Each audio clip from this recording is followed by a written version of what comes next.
계속해서 사사기 말씀들을 보고 있습니다. 사사기 말씀에 보면 이스라엘이라는 공동체는 다른 나라와 달리 왕이 필요가 없는 나라였습니다. 물론 언젠가는 하나님께서 왕을 세워주실 계획이셨지만 그러나 가나안에 정착한 이스라엘은 당장은 인간의 왕이 필요가 없었어요.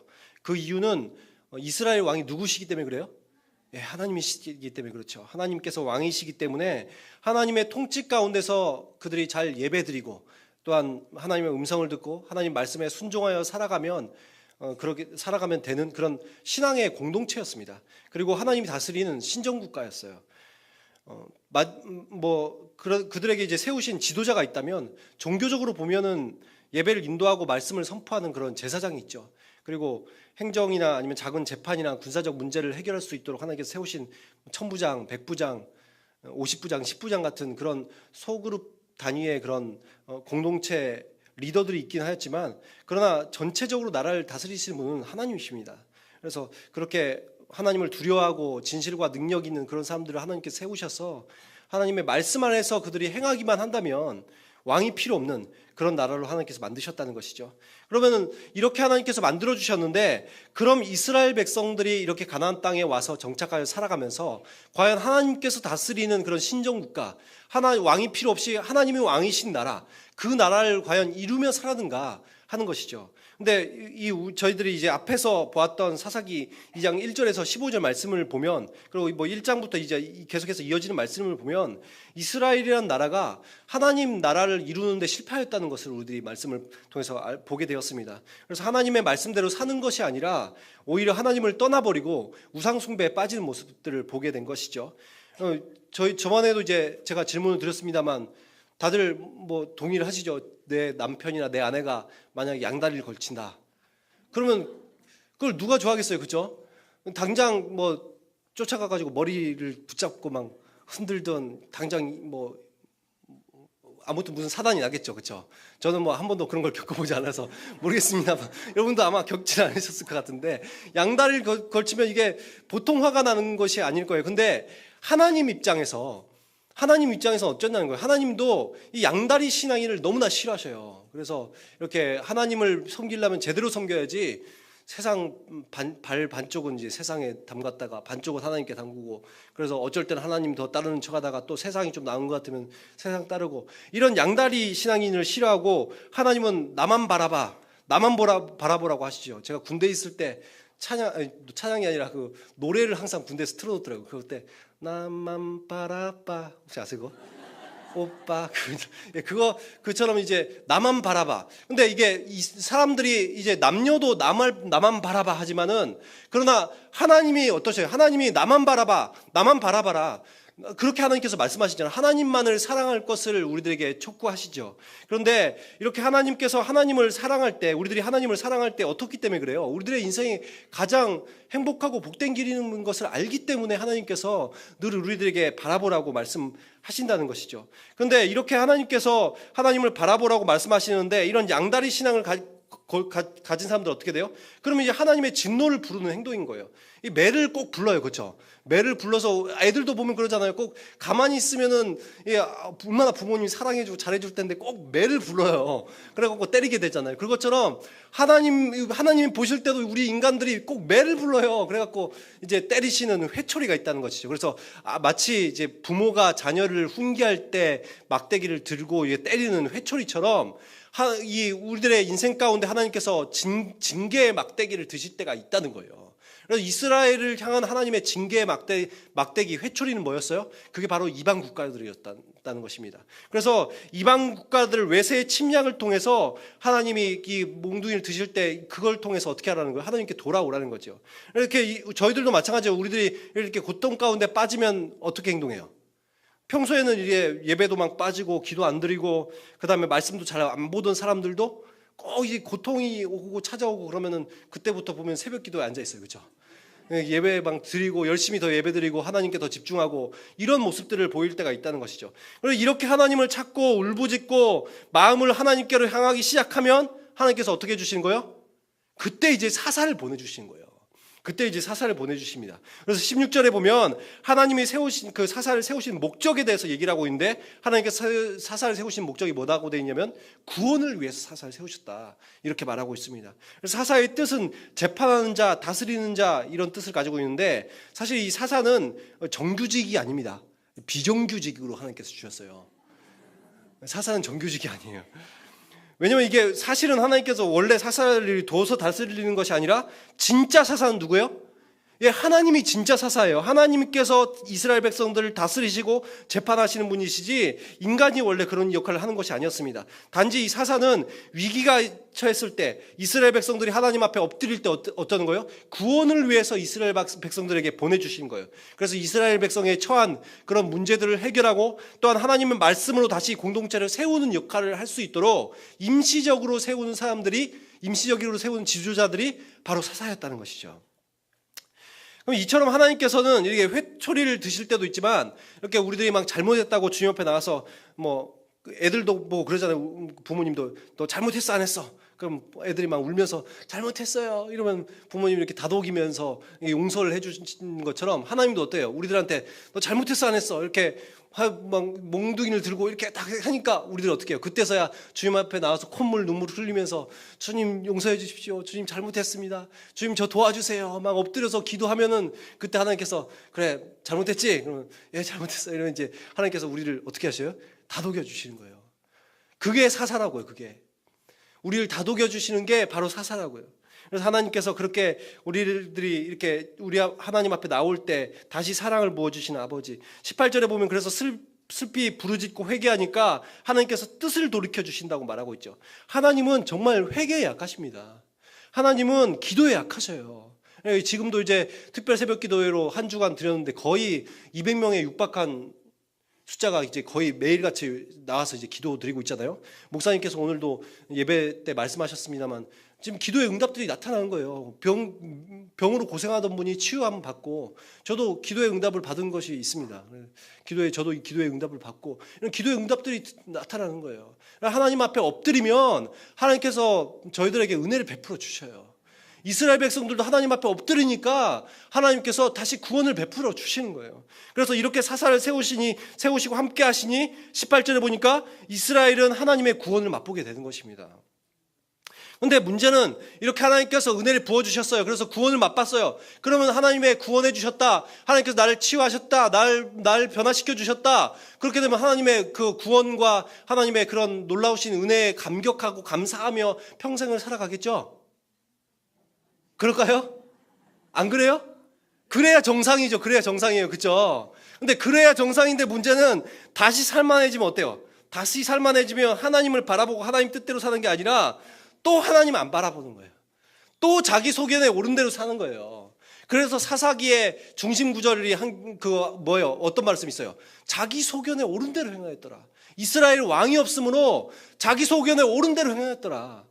그게 이 사사기에서 말하는 메시지 아닙니까? 그것처럼 정말 다시 살만해지면 또 하나님 앞에 범죄하고 자기 소견에 옳은 대로 사는 17절 말씀을 한번 보시면, 그래서 어떤 말씀이 나왔어요? 그들이 그 사사들에게도 순종하지 아니하고, 사사가 있는데, 사사가 어떤 사람이에요? 하나님께서 세우신 지도자잖아요. 그죠? 사사가 무슨 말을 했을까요? 무슨 말을 했을 것 같아요? 여러분, 구원하신 하나님을 기억하세요.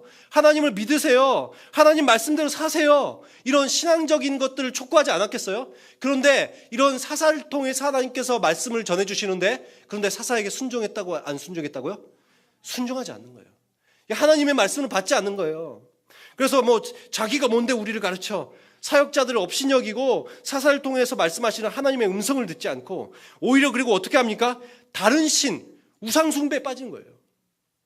현실적인 그런 필요 앞에, 지난번에도 말씀드렸습니다만, 그들이 바알 신을 섬기게 된 게 어떤 이유로 나왔어요? 현실적인 필요 때문이죠. 농사를 짓는데 농사씨는 하나님이 아닌 것 같은 거예요. 농사는 저 바알이 더 전문가인 것 같은 거예요. 하나님은 목축의 신 같고 하나님은 구원의 신인 것 같아요. 근데 이 농사는 못 짓는 것 같아요, 하나님이. 그래가지고 어때요? 아, 바알이 잘하는 것 같아요. 그래서 바알을 따른다니까요. 저희들의 삶 가운데, 직장에서, 학교에서 저희들 삶 가운데 살아갈 때 어때요? 하나님이 저희들의 문제를 다 못 해결해 주실 것 같아요. 그러니까 직장에서는 이렇게 해보고, 또는 가정에서는 이렇게 살아야 되고, 그게 어때요? 그게 사사기의 모습하고 비슷한 거예요. 우리들도 하나님을 바라봐야 되는 것입니다. 근데 여기서 이렇게 했음에도 불구하고 이렇게 농사를 주관한다고 여기지는 바알 신을 따르고 또한 재물신 맘몬도 따르지 않았겠어요? 그리고 점도 보러 다녔을 것이고. 제가 얼마 전에 버스를 타고 지나가면서 거기 현수막이 크게 걸려 있더라고요. 스님이 현수막을 걸어놨어요. 그런데 걸어놨는데 거기다 뭐라고 적어놨냐면 민생을 구제하기 위해서 자기가 이곳에 왔대요. 민생을 구제하기 위해서 이곳에 왔다면서 거기다가 적어놓기로는 공황장애를 빙의해서 치료를 해준대요. 본인이 어떤 사람이 공황장애에 들었는데 그 사람한테 빙의해서 들어가서 그 사람을 치유해준다는 거예요. 그럼 이런 어떠한 막 치료해준다고 하니까 실제적인 그런 필요를 받기 위해서 심지어 기독교인조차도 막 문제가 다급해지면 어때요? 다급해지면 그런 사람들 찾아간 사람이 있다니까요. 다급해지면 점 보러 가는 사람이 있다니까요. 자녀 문제 놓고 기도하다가 안 되면 하나님 응답 누군지 모르겠다 그러면 가지고 사주 맞는지 따져보는 사람이 있다니까요. 이런 사람들이 있어요. 이게 혼합적인 그런 바알 숭배하는 사람들하고 똑같은 거예요. 그런 신앙들이 있다는 거예요. 그래서 하나님 외에 다른 방법을 찾는 게 그게 우상이에요. 그런 모습으로 살아가는 사람들이 있다는 것이죠. 이렇게 신앙으로 저희들이 세워지는 것들은 오랜 세월이 걸리지만 신앙이 무너지는 것은 초스피드예요. 그래서 17절 보면 속히 치우쳐 떠난다고 되어 있죠. 건물도 세울 때 천천히 세워지지만 한번 와르르 무너질 때는 와르르 무너지잖아요. 그것처럼 저희들이 오랫동안 신앙생활을 했어도 이런 현실적 필요 앞에 무너져버린 사람들이 한둘이 아닙니다. 유럽교회를 우리들이 유럽교회를 통해서 우리들이 보잖아요. 2000년 그 기독교 역사를 자랑하는 유럽이. 근데 불과 이 100년 만에 와르르 무너져버리는 그런 모습들을 우리들이 보지 않습니까? 이스라엘 백성들은 이것처럼 타락과 징계와 다시 회개하고 주님 앞에 돌아오면 구원을 받고 그렇게 되면 감격으로 살아가는 것이 아니라 얼마 있지 않아서 다시 타락하고 다시 그들이 타락하면 징계를 받고 또 그러면 회개를 하고 다시 하나님께서 구원 베푸시고 다시 타락하고 이런 계속 안 좋은 그런 현상들이 계속해서 나쁜 사이클들이 돌고 있는 모습들을 우리들이 보게 되는 거죠. 이런 삶의 패턴이다 보니까 18절에 보면 사사가 사는 날 동안은 잠깐 구원을 맛봐요. 사사가 사는 동안은 잠깐 구원 맛보다가 19절에 보면 사사가 죽은 후에는 어떻게 돼요? 다시 돌이켜서 하나님을 떠나는 거예요. 그리고 더욱 타락해서 구원의 은혜는 잊어버리고 신앙의 길을 그쳐버리고 정작 그쳐야 될 뭐를 따라요? 행위와 패역한 길을 더욱 따르는 또다시 타락, 더욱 타락, 계속해서 타락.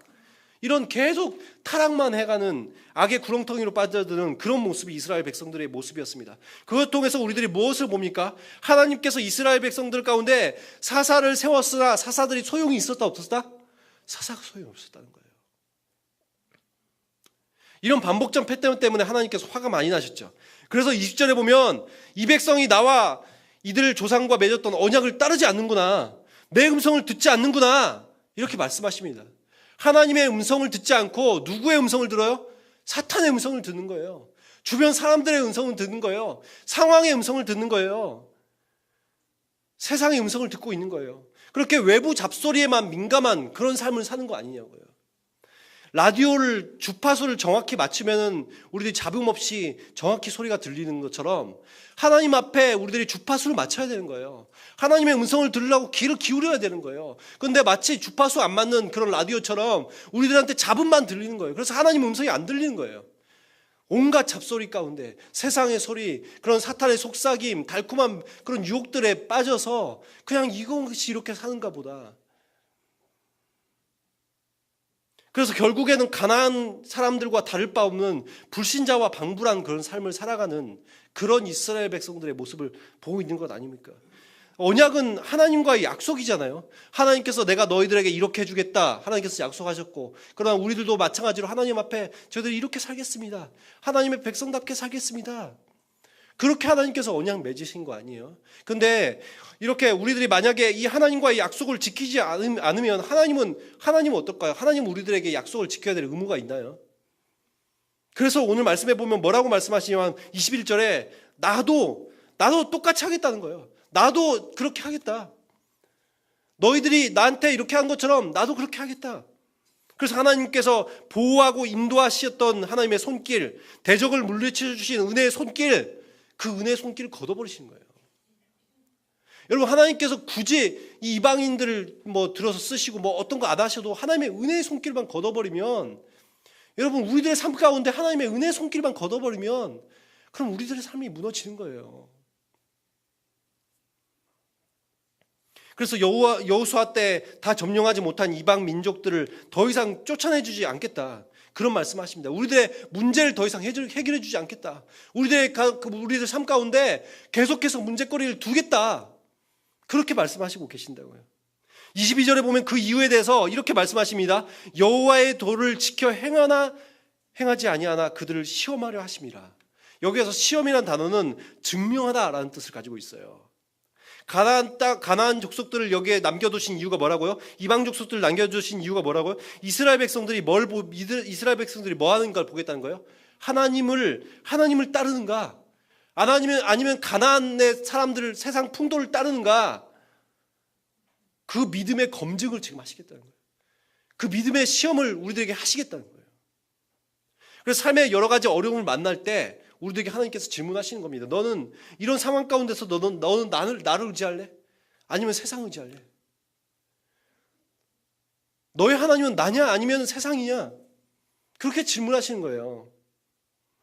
23절에 보시면 하나님은 여호수아 때부터 이방 민족을 속히 사실상 쫓아낼 수 있으셨는데, 그러나 그걸 머물게 하신 이유가 이 바로 믿음의 테스트다.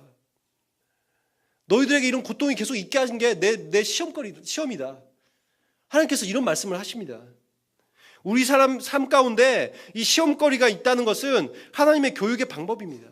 고통을 통해서 말씀하시는 거예요. 고통을 통해서 우리들을 교육시키시는 거예요. 사람들은 편할 때 하나님 잘 믿으면 좋은데 편할 때 하나님 잘 안 믿거든요. 편하면은 하나님 떠나거든요. 꼭 시험을 만나고 여러 가지 어려움이 와야지 꼭 우리들이 나중에야 그런 고백하죠. 하나님께서 나를 단련하신 후에야 저희들이 정금같이 나옵니다. 풀무에 꼭 한번 집어넣고 또 좀 단단해지는가 했는데 또 하면 또 한번 집어넣고 몇 번 풀무에 집어넣어야 그때야 정신 차리고. 야곱은 어때요? 야곱은 그런 생애를 130년 그런 삶을 살았어요. 그러다 나중에 130세 돼서 제가 험악한 인생을 살았습니다.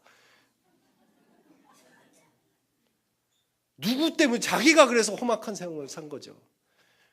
자기가 잘못했으니까 험악한 생활을 산 거예요. 징계 없이 하나님 앞에 나갈 줄 알았다면 시험 대신에 안식한 삶이 펼쳐질 수도 있었겠지만, 하나님께서 젖과 꿀이 흐르는 땅을 원래 약속하셨잖아요. 그럴 수 있었겠지만 이스라엘 백성들은 하나님만 바라보는 그런 신앙에 실패했고, 하나님께서 이런 신앙 훈련을 위해서 고통을 주신다는 거예요. 그것 때문에 이방 민족을 두겠다라고 말씀하신다는 거예요. 근데 이것이 이스라엘의 이야기면 좋겠는데 이 성경에서 지금 왜 얘기해요? 이스라엘이 이랬다, 그게 끝이에요? 너희들도 그럴 거다, 이 얘기죠. 너희들도 이렇게 살면 이렇게 된다, 그 얘기예요. 그렇죠? 그 얘기를 지금 하고 있는 거예요. 이게 우리들의 이야기라고요. C.S. 루이스가 이런 얘기를 했습니다. 하나님은 평소에 굉장히 속삭이신대요. 그리고 양심에 속은 되신대요. 우리들에게 이렇게 너 이렇게 살면 안 돼, 이렇게 알려주시고, 이 성령의 음성 그리고 이 양심의 소리를 통해서 우리들에게 말씀을 해주신다는 거예요. 또한 목사님 설교를 통해서도 말씀해 주시고 여러 가지 우리들의 그런 생각들 가운데 말씀해 주셔요. 그런데 그런 것들을 우리들이 이런 하나님께서 소근되시는 그 소리를 듣지 않으면 이렇게 말하고 있습니다. 고통은 귀먹은 세계를 깨우치는 하나님의 확성기다. 우리들 가운데 고통을 주셔서 하나님께서 그때는 뭐라고 했냐, 이 고통이 뭐라고요? 하나님께서 우리들에게 확성기로 말씀해 주신다는 거예요. 하나님께 안 돌아오고 깨우치지 않으니까 이 마이크 대고 여기서 크게 돌아 크게 얘기하시는 게 바로 뭐라고요? 그게 고통이라는 거예요. 그게 고통이라는 거예요. 물론 우리들 삶 가운데 뭐 요셉이나 다윗처럼 저희들이 만약에 정말 하나님 말씀대로 살았는데도 세상이 악하고 또한 사람들이 다른 주변 사람들이 악해서 고통을 당할 수 있어요. 예, 우리들은 그걸 알고 있습니다. 그러나 본인이 알잖아요. 본인이 내가 알겠더라고요. 나는 다윗이나 요셉은 아니에요. 어떨 때는 내 삶 가운데 있는 그런 고통이 결과적으로 뭘 위해서 하나님께서 주신다는 거예요? 하나님 앞으로 나오게 하시기 위함이라는 거예요. 우리들의 신앙을 위해서 고통을 주신다고요. 그래서 하나님 말씀에 귀 막고 눈 감고 불순종하면 이 고통이라는 황성기로 말씀하십니다. 이렇게 하시는 이유가 하나님을 바라봐야 되기 때문에 그래요. 그게 가장 복된 삶이기 때문에 그래요. 정말 저희들 삶 가운데 하나님께서 이 확성기로 말씀하시지 않도록 늘 하나님 앞에 엎드리고 하나님과 친밀하고 하나님 음성 듣고 하나님 뜻대로 사는 삶을 산다면, 그럼 하나님께서 굳이 확성기를 드시겠습니까? 굳이 부모가 이 막대기를 드겠냐고요. 그러나 우리들의 삶 가운데 때로는 이런 고난들이 찾아올 때 정말 주님 앞에 더욱더 엎드리시고, 내가 왜 나에게 이런 고통이 찾아왔나, 고난이 찾아왔나가 아니라 하나님, 이런 고통과 고난조차도 하나님 주님께 나갈 수 있는 그런 길이 되게 해주시면 감사를 드립니다. 그런 마음으로 오히려 주님 앞에 엎드리시고 내가 정말 주님 앞에 나가기 시작하시면 하나님께서 이렇게 또 새벽기도 통해서 우리들에게 이렇게 놀라운 역사들을 일으켜 주시는 것처럼 내 삶 가운데 찾아오셔서 다시 우리들의 삶을 회복시키시고 내 안에 들어오셔서 나의 사사가 되어주시는 분이 하나님이십니다. 그래서 그런 하나님 기대하시면서 저희들 늘 하나님의 그런 확성기가 필요가 없도록 늘 하나님 앞에 더욱더 엎드릴 수 있는 신앙이 되었으면 좋겠고, 자기 소견대로 살다가 고통당하고야 하나님께 돌아온 사람이 아니라 늘 하나님과 친밀한 삶 살고 하나님 음성에 귀 기울여서 정말 하나님께서 펼쳐주시고자 하시는 놀라운 삶, 복된 삶 살아가시는 저와 여러분이 되셨으면 좋겠고, 또한 만약에 여러 가지 어려움 가운데, 고통 가운데, 죄악 가운데 살아왔다면 다시 한번 더욱더 주님 앞에 엎드리시면서 나의 신앙을 회복하고 하나님과의 무너진 그런 관계를 회복할 수 있는 저와 여러분이 되시기를 예수 그리스도의 이름으로 축원합니다. 기도하도록 하겠습니다.